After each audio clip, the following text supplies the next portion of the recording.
우리가 오늘 이제 본문을 읽었는데 여기에 나오는 주인공이 누구냐면 르호보암이라는 왕입니다.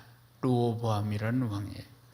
르호보암이라고 하면은 성경에 보면은 굉장히 악한 왕으로 나옵니다. 르호보암, 아주 느낌이 별로 안 좋습니다. 르호보암입니다. 근데 르호보암이 누구냐면 솔로몬의 아들입니다. 그 아버지는 얼마나 위대한 왕입니까? 그 할아버지는 다윗입니다. 근데 르호보암이 나라를 말아먹은 사람입니다. 르호보암 하면 굉장히 이미지가 안 좋고, 르호보암 시대에 나라가 갈라집니다. 남북으로. 그리고 우상을 찐딱 섬깁니다. 르호보암 보면은. 그런데 르호보암에 대한 표현을 스스로 겸비하는 르호보암이라 이렇게 표현하고 있습니다. 스스로 겸손하는 르호보암이라. 그러니까 성경을 좀 아시는 분은 르호보암에 대한 이미지와는 전혀 다른 표현이 지금 나오고 있다는 것입니다. 그러니까 하나님 앞에 범죄를 많이 한 왕이 르호보암입니다. 그런데 르호보암, 하나님 앞에 우리가 생각할 때 르호보암 생각하면 하나님 앞에 범죄를 많이 한 왕으로 우리가 알고 있는데, 스스로 겸손한 왕, 겸비한 왕, 이런 표현이 있다는 것이에요. 그러니까 어떻게 해서 이런 표현이 이 르호보암 왕에게 적용이 되었는가 하는 것이에요. 르호보암 이 왕에 대한 이야기는 보면 열왕기상 11장 이제 마지막 절 43절부터 이제 이 왕에 대한 이야기가 쭉 나오게 됩니다. 근데 솔로몬 왕이 죽고 난 뒤부터 이제 등장하게 되는 인물이 바로 이 인물입니다. 그런데 이 르호보암이 얼마나 어리석은지, 르호보암이 판단을 잘못해가지고 나라가 두 조각이 딱 나는 것입니다. 어떤 일이 있었는가? 아버지 솔로몬 왕 때 왕궁을 짓고 성전을 지었습니다. 얼마나 화려하게 지었습니까? 물론 많은 재료를 할아버지인 다윗 왕이 지원을 해줬습니다. 그런데 하나님께서는 전쟁을 통해서 피를 많이 묻힌 다윗의 손으로 성전을 짓지 말고 아들 솔로몬의 손으로 성전을 지어라. 그래서 솔로몬이 지상 최고의 성전을 짓습니다. 그리고 왕궁을 짓습니다. 아주 백양목으로 해서 멋지게 짓습니다. 그런데 이 오랜 기간의 성전과 왕궁의 건축으로 인해서 백성들이 굉장히 이제 힘든 시간들을 보냈다는 것입니다. 부역을 하고 그들이 다 만들었을 거 아니겠어요? 또 그들이 세금을 바치고 그렇게 하면서 굉장히 힘든 상황에 놓여 있는데, 그런데 르호보암이 왕이 딱 되고 나서 그러면 백성들이 성전을 짓고 궁궐을 짓는다고 굉장히 수고를 많이 하고 지금 지쳐 있는 상태고 어려운 상태다 하는 걸 감안해서 백성들에게 짐을 많이 지우지 말고 좀 가볍게 해서 세금이나 이런 부분들을 그렇게 나라를 이끌어 가야 되는데, 그런데 이제 보면 원로들이 백성들이 그런 상태니까 알고 짐을 너무 지우지 마라 이런 조언을 했어요. 백성들도 그런 이야기를 했어요, 왕에게. 그런데도 불구하고 이 르호보암이 욕심 때문에 척건들의 친구들, 척건들의 이야기만 듣고 오히려 그들에게 부역을 더 시키고 여러 가지 세금이나 이런 걸 더 가중하게 먹였다 그 말입니다. 그래서 이제 르호보암 역군 나라 일을 시키는데 감독이 누구냐면 아도람을 파송을 했습니다. 아도람이 백성들 그걸 다 다스려 가지고 가져올 거 가져오고 일을 시키라고 아도람을 보냈는데, 근데 이스라엘 백성들이 이 왕이 보낸 아도람을 돌로 쳐서 죽입니다. 그러니까 이 사실을 보고 르호보암은 도망을 갑니다. 마차를 타고 예루살렘으로 도망을 가는 것이, 이걸 계기로 해가지고 나라가 갈라집니다. 이것 때문에. 그래서 이제 나라가 남북으로 우리나라처럼 이렇게 갈라지게 되는데, 그래서 이스라엘, 북쪽은 이스라엘이고 남쪽은 유다고 이렇게 갈라져 있는데, 북이스라엘은 여로보암을 왕으로 삼습니다. 그래서 나라를 세우고 그들이 유다 지파는 이제 르호보암, 지금 주인공이 르호보암을 왕으로 만들어서 이제 양쪽이 갈라져 가지고 나라가 세워지게 되는 것입니다. 그래 르호보암은 그래 나라가 다 갈라지니까, 그러니까 이제 12지파 중에 2지파만 가지고 남쪽에 남유다를 세우게 되는데 민심이 다 저쪽으로 갔다 그 말입니다. 말하자면. 그래서 이제 유다 조수하고 베냐민 조수하고 거기서 이제 데리고 이제 나라를 세웠는데 거기서 이제 18만 군인들을 뽑습니다. 그리고는 이제 북쪽에 있는 나라를 뺏겠다고 그렇게 이제 전쟁을 하러 갑니다. 전쟁을 하러 갔을 때 그때 선지자가 누구냐면 스마야라는 선지자가 있습니다. 스마야라는 선지자에게 하나님 말씀하셔가지고 전쟁을 하지 말고 물러서라고 하나님이 그렇게 이야기하십니다. 그러니까 18만 명 데리고 다시 돌아오게 되는 겁니다. 그래 로보암이 그럼 뭘 했느냐? 돌아와가지고 한 짓이 처음에는 전쟁하러 올라갔다가 하나님 못하게 하시니까 내려와가지고 온 천지에 산당을 짓고 아세라상을 만들고 그래가 온 백성들을 우상을 섬기는 도탄에 빠지게 만든 왕이 솔로몬의 아들 이 르호보암입니다. 그리고 백성들은 타락하고 남색을 하고 난리가 난 겁니다. 말하자면. 그러니까 하나님 보시다가 안 되니까 손을 대시는데 르호보암 통치 5년 만에 애굽이 쳐들어옵니다. 애굽이 이집트가 쳐들어오는 거예요. 그때 왕 이름이 시삭입니다. 시삭이 이제 군대를 이끌고 쳐들어옵니다. 쳐들어와서 성전에 있는 보물, 왕궁에 있는 보물, 심지어는 솔로몬 왕이 만들어준 금방패가 있습니다. 그건 굉장히 중요한 겁니다. 큰 금방패가 있는데 이것까지 싹 다 뺏깁니다.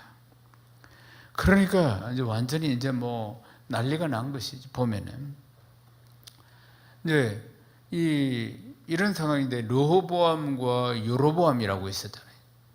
북에는 여로보암이라 이 두 나라가 자주 전쟁을 합니다. 쭉 역사를 보면 근데 이제 보면은 열왕기서에 기록되어 있는 열왕기서 열왕기서죠. 왕에 대한 기록입니다. 예, 지금 이제 계속 주일마다 왕들에 대한 이야기를 할 겁니다. 큰 은혜 받으시기를 축복합니다.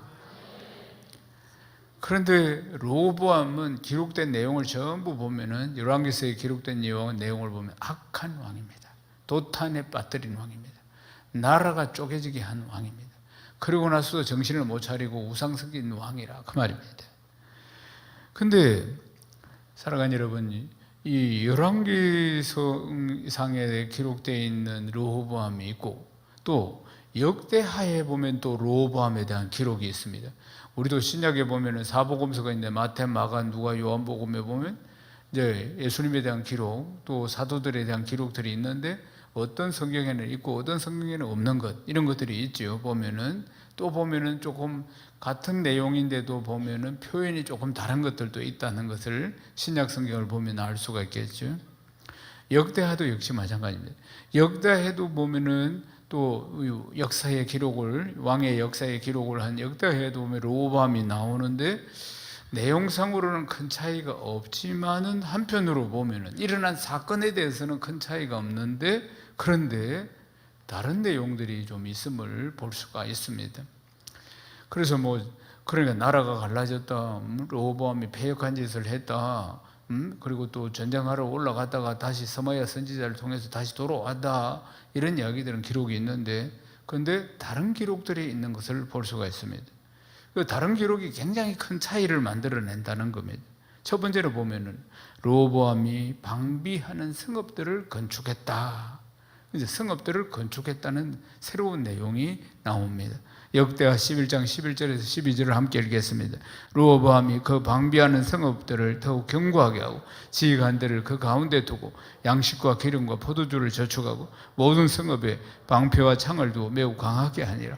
유다와 베냐민이 르호보암에게 속하였더라. 아멘. 다윗 왕이 얼마나 강력한 나라를 세웠습니까? 그 다음 이어서 솔로몬 얼마나 강력한 왕이었습니까? 그러니까 다윗 왕 때나 솔로몬 왕 때는 주변 나라들이 다 조공을 바쳤습니다. 얼마나 강대한 나라였는지 모릅니다. 그런데 이 손자 세대, 아들 세대, 르호보암 시대에 가서는 나라가 갈라지니까 국력이 약해지겠죠. 하나가 돼도 될까 말까 하는데 갈라졌습니다.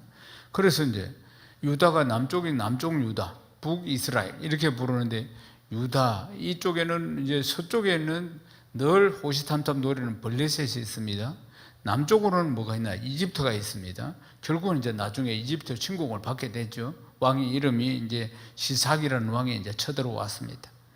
그러니까 르호보암이 통치를 하는 데 있어서, 근데 나라가 이렇게 약해지고 혼란스러운 상태인데 르호보암이 유다 곳곳을 견고하게 성읍들을 세워 나갔다 하는 이야기입니다.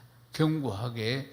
그리고 그곳에 여러 가지 양식과 기름이나 포도주나 이런 걸 비축하고, 그리고 칼과 창들을 그것도 많이 이제 비축을 시키고, 그래서 이제 전쟁의 위험을 대비했다. 그래서 한편으로는 지혜로운 왕이다. 이렇게 또 설명을 하고 있는 겁니다. 한편으로는 지혜롭다. 그러니까 우리는 생각할 때 르호보암 하면은 나라를 말아먹은 왕, 아버지, 할아버지가 그렇게 큰 나라를 세웠는데 이 머리 썩어 가지고 이 나쁜 짓을 한 왕, 이렇게 생각하는데, 그런데 아주 굉장히 이 말씀을 보면 호의적인 이야기가 나오는 겁니다. 그 다음 또 호의적인 이야기가 뭐냐면은 제사장과 레위 사람들이 저 북이스라엘에 있다가 유다로 내려온 이야기입니다. 역대하 11장 13절을 읽겠습니다. 온 이스라엘의 제사장들과 레위 사람들이 그들의 모든 지방에서부터 르호보암에게 돌아오되. 아멘. 북쪽에 있는 여로보암 왕도 이게 얼마나 악한지 모릅니다. 예? 악한 왕이 둘이가 다 그때 등극을 한 겁니다. 그러니까 이 여로보암 왕은 뭐라냐, 이 백성들이 성전이 예루살렘 남유다에 있거든요.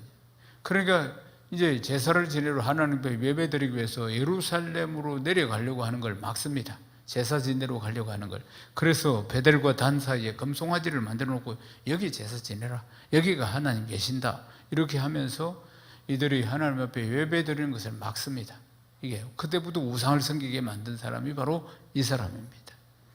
그런데 그러니까 이런 상황 가운데서 이 우상을 섬기게 만드는 왕의 정책에 반감을 가진 제사장들, 그리고 레위인들, 그리고 일부 이스라엘의 경건한 백성들이 남쪽으로 내려옵니다. 남유다로 그들이 내려오게 되는 겁니다. 이런 내용이 열왕기서에는 없습니다. 그런데 역대하에 보면 이 기록들이 있는 것입니다. 그래서 여기서 보면은 우리가 이런 말씀들을 통해서 하나님은 어떤 분이신가? 제일 중요한 게 우리가 하나님을 믿지 않습니까? 하나님을 믿는데 내가 믿는 하나님에 대해서 우리가 잘 알아야지요. 아멘이십니까? 그랬어요. 그러니까 3,000년 전이나 2,000년 전에 기록된 이 말씀에 우리가 중요한 것은 하나님은 어떤 분이신가? 그 하나님은 어제나 오늘은 영원토록 동일하십니다. 지금 역사하시는 거예요. 그때 사람들은 낙타 타고 다니고 지금 우리는 자동차 타고 다니고 뭐 이 차이밖에 없습니다. 사람은 똑같습니다. 그 시대나 지금이나. 하나님은 영원토록 동일하시고, 그러니까 하나님은 어떤 분이신가 우리가 알기 위해서 이 말씀을 지금 보는 겁니다. 또 인간은 어떻게 살아가는가, 그때 사는 모습이나 지금이나 인간은 비슷하기 때문에 그래서 봅니다.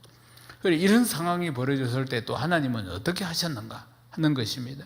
그래서 우리의 삶에 시행착오를 줄여야 합니다.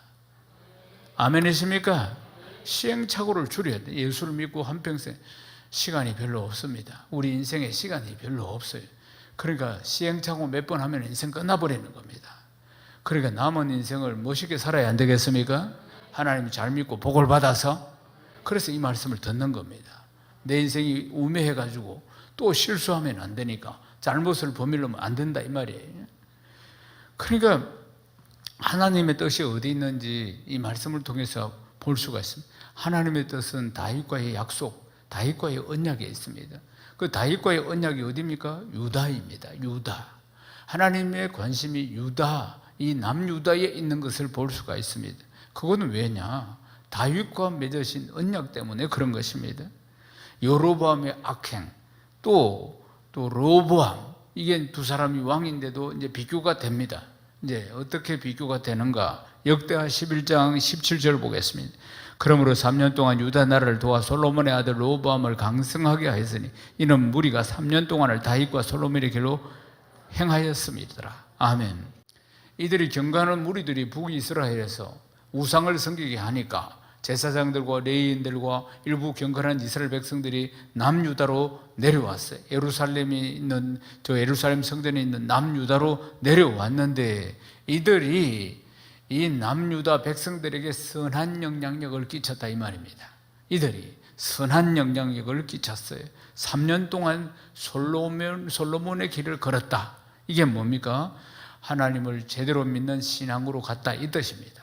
할렐루야. 예.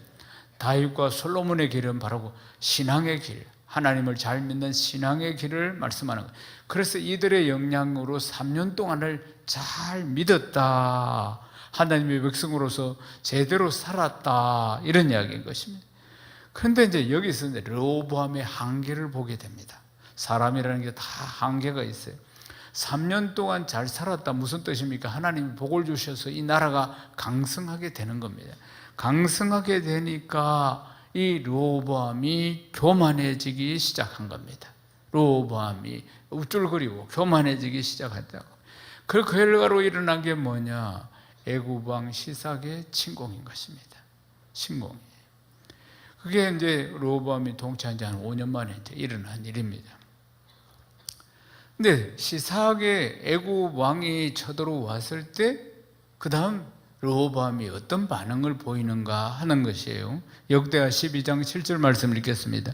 여호와께서 그들이 스스로 겸비함을 보신지라 여호와의 말씀이 스마야에게 임하여 이르시되 그들이 스스로를 겸비하였으니 내가 멸하지 아니하고 저희를 조금 구원하여 나의 노를 시삭의 손을 통하여 예루살렘에 쏟지 아니하리라. 아멘. 그러니까 르호보암이 교만해져서 화를 부른 것입니다. 하나님이 징계를 하신 거예요. 애굽을 통해서 징계를 하셨는데 그때 르호보암이 스스로 겸비함을 하나님 앞에 보였다 이 말입니다. 겸손, 그러니까 하나님 앞에 다시 겸손한 모습을 보였다는 것입니다. 그러니까 스마야 선지자가 와서 그래서 하나님 앞에 교만하니까 하나님께서 이 애굽을 사용하셔서 징계를 하신다. 그러면서 시삭의 손에 나라를 다 넘긴다. 하나님께서 하나님이 교육하신 일들이라고 선포하게 됩니다. 그러니까 이 말을 딱 듣고 르호보암 왕과 방백들이 하나님 앞에 납작 엎드리게 됩니다. 하나님 앞에 겸비해야 돼. 이게 이제 겸비라는 것입니다. 이 말을 듣고 그러니까 겸비하게 하나님 앞에 엎드리게 되는데 하나님 왜 그런 조치를 하셨느냐? 그러면은 하나님이 그러면 이방 나라가 와서 그들을 이제 전부 포로로 잡아갈 거 아니겠습니까? 그러니까 하나님의 백성으로서 하나님을 섬기고 사는 것과 이방 나라 종이 되어서 세상을 섬기고 사는 것과 어떤 것이 좋은 것인지를 하나님이 이제 깨닫게 하시는 것이죠. 이 백성들이 깨닫지 못하니까 때로는 하나님이 징계를 가하셔가지고 깨닫게 하시는 것입니다. 인간이 참 마음이 완악합니다. 깨달음이 그렇게 빨리 오지 않습니다. 아주 극한 상황이 되어야지 그때서야 깨닫습니다. 말하자면은. 그런데 그 소리를 딱 듣고 이제 르호보암이 방백들과 함께 하나님 앞에 납작 엎드렸다 이 말입니다. 겸비하게 나아갔다. 그러니까 하나님께서 이 생각을 바꾸시는 것입니다. 하나님께서 이 태도를 보고 바꾸신다. 역대하 12장 12절을 읽겠습니다. 르호보암이 스스로 겸비하였고 유다에 선한 일도 있으므로 여호와께서 노를 돌이키사 다 멸하지 아니하셨더라. 싹 다 멸하실 계획이었는데 그런데 또 겸비하고 또 유다에 선한 일도 있고 그러니까 그들이 3년 동안 솔로몬의 길을 걸어갔던 이런 것들도 있고 해서 하나님께서 다 멸망시키지 않았다는 이야기입니다. 사랑하는 여러분, 이것을 무엇이라고 하느냐면 은혜라고 하는 겁니다. 은혜라는 단어를 잘 기억하셔야 됩니다. 이제 열왕기서에도 르호보암 왕에 대한 업적에 대한 이야기들이 쫙 나오고 역대기에도 보면 르호보암에 대한 이야기가 쭉 나오는데 그런데 차이가 있다. 추억에도 차이가 있다고 했죠. 차이가 있다 했습니다. 그러니까 열왕기에는 보면은 르호보암이 정말 나쁜 왕으로 쫙 나옵니다. 아주 나쁜 왕, 아주 생각이 좀 짧고 아주 그래서 나라가 파탄이 나고 백성들을 도탄에 빠뜨린 이런 왕으로 나옵니다. 근데 역대기에 기록된 이 왕의 업적을 보면은 그런 기록도 있지만 한편으로는 또 지혜를 발휘해서 성읍을 견고하게 만들고 그리고 또 스스로 또 이런 문제 앞에서 겸비한 모습을 보이고 하는 뭐 것들을 이제 이 여기에는 또 기록이 되어 있다는 것입니다.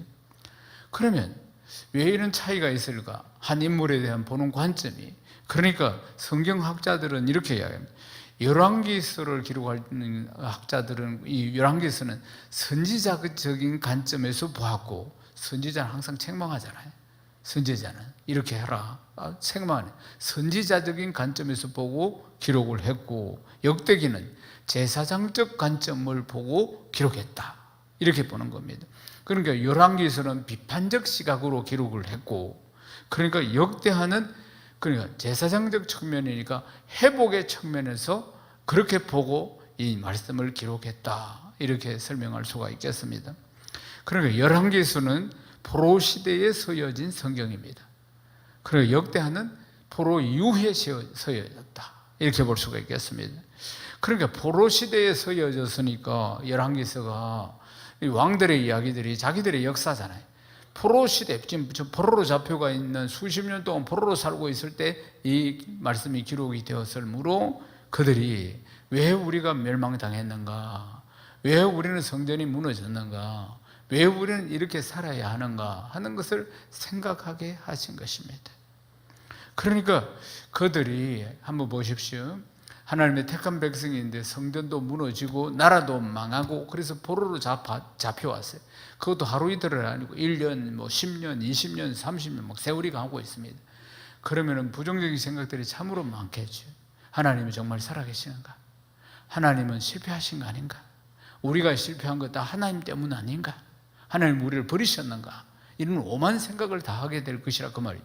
왜냐하면 그들이 회복될 가능성이 전혀 안 보이니까. 그들이 그냥 여전히 포로로 살고 있으니까 말이에요. 근데 역대기는 포로로 잡혀가서 다시 돌아온 이후, 포로 시대 이후에 그들의 이제 내 이야기들을 기록하고 있습니다. 그러면 어떻습니까? 포로로 잡혀서 다시 돌아와서 몇 년 동안은 좀 괜찮았는데 그 다음부터 또 역시 막 혼란과 고난이 막 그들에게 찾아옵니다. 혼란과 고난의 시대를. 그러니까 이제 포로로 잡혀있을 때는 그 나름대로 포로로 잡혀가서 고통이 있었을 것이고, 돌아와서도 인간이 부족하니까 여전히 또 고난과 고통이 찾아오고 또 하나님 떠나고 막 이런 문제들이 발생한다 그 말입니다. 그래서 또 여전히 하나님의 언약은 살아있는가? 하나님 우리를 기억하고 계시나? 어려움이 오면 항상 그런 생각을 하게 되는 거 아니겠습니까? 그러니까 그들이 귀환한 이후에도 주변 여러 나라에 방해를 많이 받았다 그 말입니다. 성전을 짓지 못하도록 막 엄해하고 방해하고 때로는 공격을 받기도 하고, 그러니까 나중에는 성벽을 더 세울 수가 없었습니다. 그럼 멈췄잖아요. 공사를 하지 못하고. 그러니까 여러 가지 이전의 영광을 회복해야 되는데 그게 잘 안 되는 것이, 그래서 많은 어려움에 봉착해 있는 모습을 볼 수가 있습니다. 그렇기 때문에 역대기에 기록된 관점은 보면은 하나님의 언약을 강조합니다. 하나님의 언약은 영원하다. 현실 앞에서 그들이 자꾸 이 부분에 대한 의심을 하게 되니까 하나님의 언약에 대해서 계속 이야기를 합니다. 그리고 하나님의 언약과 그리고 보존과 하나님이 그 언약대로 성취하신다는 것을, 그리고 이스라엘을 회복시킨다는 것을, 그 역대기의 말씀은 여기에 초점을 두고 있다는 것입니다. 그날 그 이야기들, 이제 새로운 말씀 강해 시리즈가 시작되었습니다. 이제 왕들의 이야기들을 쭉 이제 한 18주 정도 여러분 들으시게 될 것입니다. 그래서 한 명 한 명의 이 왕들의 이야기를 들으면서 여러분 큰 은혜와 깨달음이 있기를 주님의 이름으로 축원합니다. 포로 아닌 포로 생활을 하고 있는, 또 보이지 않는 포로기를 보내고 있는 우리에게는 큰 은혜가 될 줄로 믿습니다. 우리가 지금 살펴보고 있는 이 르호보암 왕은 참 이상한 왕입니다. 왜냐하면 실책을 저질러 가지고 나라를 쪼개게 만들어 볼 뿐 아니고, 또 한편으로는 그런 어리석음이 있는 반면에 또 한편으로 지혜로움이 있는 그런 모습을 또 볼 수가 있는 것이죠. 그러니까 성벽을 견고하게 만들고 하는 부분들을 보면 전쟁을 대비해서 한편으로는 성경이 지혜롭다 이렇게 이야기를 하는 겁니다. 또 북에서 또 제사장들과 그리고 또 레위 사람들과 경건한 이스라엘 백성들이 와서 그리고 그들이 또 솔로몬의 길로 갈 수 있도록 인도하는 것, 이런 부분에 대해서 굉장히 협력했겠죠. 왕이 또 그렇게 만들었겠죠. 그런 상황 가운데 나라가 강성해지니까 또 인간 안에 있는 교만이 또 나온 것, 이걸 볼 수가 있습니다. 그 교만 때문에 하나님께서 여러 차례 이야기하셔도 안 되니까 그 다음 애굽을 보내가지고 채찍으로 사용하시고, 그럴 때 또 그 소리를 듣고는 즉시 엎드리고, 그러니까 하나님께서 또 징계를 거두시고 하는 장면들을 볼 수가 있습니다. 그런데 성경은 르호보암을 어떻게 평가하느냐? 아주 엄격하게 평가를 하고 있습니다. 사랑하는 여러분, 우리도 하나님 앞에 섰을 때 평가를 다 받겠죠. 참고해야 합니다. 역대하 12장 14절을 읽겠습니다. 르호보암이 악을 행하였더니 이는 그가 여호와를 구하는 마음을 굳게 하지 아니함이었더라. 아멘. 그러니까 하나님 앞에 겸비한 마음이 오래 가지 못했다, 이 말입니다. 하나님 앞에 전쟁의 위기 속에서는 송두리째 다 멸망당할 위기 속에서 하나님 앞에 겸손했지만은, 그런데 그것이 오래 가지 않았다. 여호와를 구하는 마음을 굳게 하지 않았다. 말씀이 바로 그 뜻인 것입니다. 그러니까 이 르호보암에 대한 마지막 기록이 바로 그렇게 평가를 하고 있는 것을 볼 수가 있습니다. 근데 결국은 이 왕은 하나님 앞에 악을 행한 왕으로 결론이 나는 것입니다. 사랑하는 여러분, 우리는 그러면은 이 말씀을 통해서 어떤 깨달음과 은혜를 받을 수 있을까 하는 것입니다. 우리가 여기 이 말씀 속에 르호보암의 한 인생을 통해서 성경 두 곳을 왔다 갔다 하면서 살펴본 그 모든 것의 결론은 뭐냐면 하나님의 은혜입니다. 르호보암은 그야말로 악한 왕입니다. 악한 왕인데, 그런데 하나님의 징계 앞에서 하나님이 이집트 왕을 보내가지고 징계를 하실 때 그때 하나님 앞에 겸비하게 엎드렸다. 그런데 그 하나님이 그 겸비함을, 그 겸손함을 받으셨다는 거 아니겠습니까? 겸손함을 받으셔서 그 겸손이 완전한 겸손이 아니었습니다. 말하자면은 그때 이 르호보암 왕이 하나님 앞에 엎드린 거예요. 방백들과 함께 엎드렸어요. 그래서 하나님이 그걸 받으시고 그 겸비함을 받으시고 유다를 멸망하지 않았다, 이 말입니다. 멸망하지 않았다. 그걸 어떻게 표현해요? 은혜를 베푸셨다. 할렐루야. 사랑하는 여러분, 은혜를 기억하십시오. 평생 하나님의 은혜를 잊지 마시고 평생 하나님의 은혜를 기억하고 감사하는 삶을 살아야 할 줄로 믿습니다. 그럴 때 하나님이 더 큰 복을 내리실 줄로 믿습니다. 날마다 더 크고 더 큰 은혜와 축복과 감사가 넘치는 복된 삶 되시기를 주님의 이름으로 축원합니다.